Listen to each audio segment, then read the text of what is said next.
香港嘅高等法院咧，最近咧就處理咗一單有關咧即時解僱嘅案件啊。個僱主咧就因為一個錯誤嘅決定咧，就要賠540萬俾個僱員啊。嗱，呢宗案件咧究竟講咗啲咩咁重要嘅咧？即時解僱究竟喺法律上面嘅底線係點嘅咧？今日就等我同大家分享一下點樣去理解即時解僱嘅法例原則，同埋點樣去保障大家嘅權益。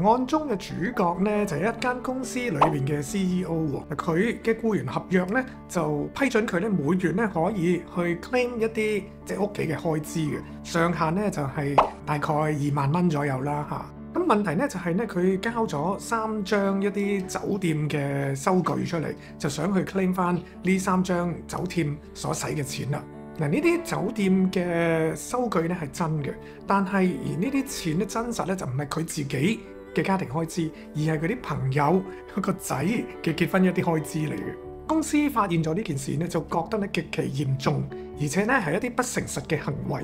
於是咧公司咧就喺2018年嘅時候咧，就將佢即時解僱咗，終止咗佢嘅僱員合約。嗱，呢位員工咧就向法庭講咧，就話佢其實咧同公司內部嘅同事咧溝通過，有個共識咧係可以用一啲其他嘅發票咧進行呢個報銷嘅申請嘅。嗱，呢單案件嘅核心爭議嘅部分咧，就係公司究竟有冇足夠嘅理由去根據僱傭條例將呢位高管即時解僱呢？高等法院咧就喺裁決嘅時候咧，認為咧要裁定可以即時解僱，或者僱主有冇足夠理由可以將一個員工即時解僱咧，就要有幾個唔同嘅方面去考慮。嗱，第一，呢個僱員嘅行為係咪構成咗一啲嚴重嘅違約呢？第二，呢啲咁嘅嚴重嘅行為咧，係咪會令到僱主對於個僱員完全失去信任呢？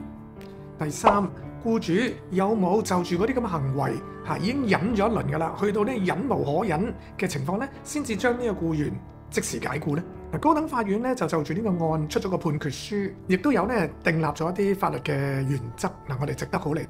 值得嚟睇睇嘅。法庭咧就話，第一，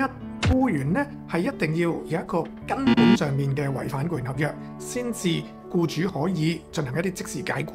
第二咧就係嚴重嘅失當行為咧，當然係可以即時解僱，但係咧呢啲都要睇翻案件嘅實際情況。第三咧就係即使牽涉到一啲不誠實嘅行為，但係僱主咧仍然要有責任去證明嗰啲行為係咪已經構成咗一個重要嘅違約，一啲根源上面嘅違約。第四咧就係如果個員工咧係違反咗一個誠信嘅責任咧，咁咧法庭咧係一般都覺得係可以作為一個即時解僱嘅理由嘅。同埋咧第五咧就係法院咧一般會覺得咧一次性或者單次性嘅行為咧未必足以構成即時解僱嘅，除非嗰個行為本身係極其嚴重嘅啦。第六咧就係一啲慣性嘅疏忽職守啊、嚴重失職啊，甚至乎一啲故意唔服從上司嘅命令咧等等咧，亦都可能構成一啲即時解僱嘅合理理由嘅。第七咧就係若果僱主長期容忍上述所講嘅行為咧，就有機會因為你都忍慣咗啦咁你點可以突然間再用同樣嘅理由去將呢個僱員即時解僱呢？第八種情況係比較特別嘅。若果咧僱主喺通知咗佢炒魷之後，發現咗一啲嚴重嘅過失違反誠信等等一啲根源上面嘅違約咧，亦都可以用呢個理由咧喺通知期內將呢個員工即時解僱嘅。第九咧要留意啦，如果呢個員工嘅行為係唔足以構成即時解僱嘅理由咧，而你又將佢解僱，僱主又將佢解僱嘅咧，就有機會變成咧就係不合理解僱噶啦。講翻呢個高等法院案件啦，法庭咧就認為呢個 CEO 嘅行為咧就唔係咁正當噶啦，但係咧亦都未構成咧一個嚴重嘅失當行為，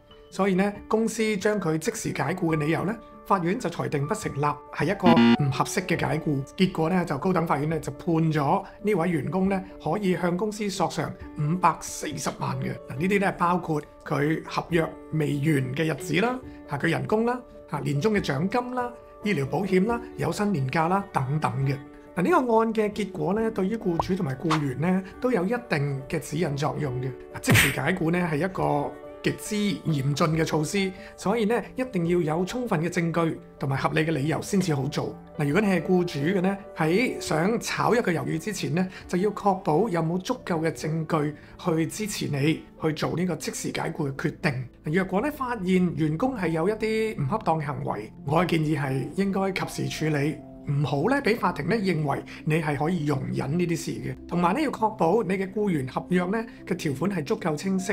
有足夠嘅保障，雙方面點樣去 claim 一啲 expenses 一啲開支。嗱，從員工嘅角度嚟講咧遞交文件嘅時候